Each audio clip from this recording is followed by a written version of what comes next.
Ġiet imnedija uffiċjalment vettura ġdida ambjentali bl-isem ta' Xangan. Preżenti għal din it-tnedija kien hemm il-Prim Ministru Robert Abela fejn sostna li din il-vettura timmarka pass eqreb lejn futur definit mit-teknoloġija, l-effiċjenza u r-responsabilità ambjentali. Dan filwaqt li din il-vettura wkoll hija konformi mal-viżjoni tal-Gvern għal futur ta' trasport sostenibbli li ma' viżjoni li tappoġġja tranzizzjoni ekoloġika.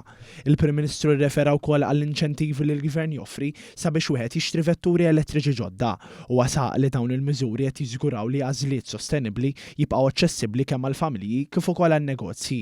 Dr. Abela ħabbar ukoll li permezz ta' dawn l-inċentivi mill-Gvern, 9 minn kull 10 vetturi li qed jitlu fis-suq Malti jaħdmu b'enerġija alternattiva. Finalment huwa spjega wkoll li dawn il-miżuri jiffurmaw parti minn impenn nazzjonali aktar wiesa' f'operazzjoni li tindirizza t-tibdil fil-klima fejn pajjiżna qed jinvesti fit-trasport aktar nadif, f'enerġija rinnovabbli u f'infrastruttura aktar innovattiva biex naqqas l-emissjonijiet, ittejjeb il-kwalità tal-arja u fuq kollox il-kwalità tal-ħajja tal-Maltin u l-Awċin.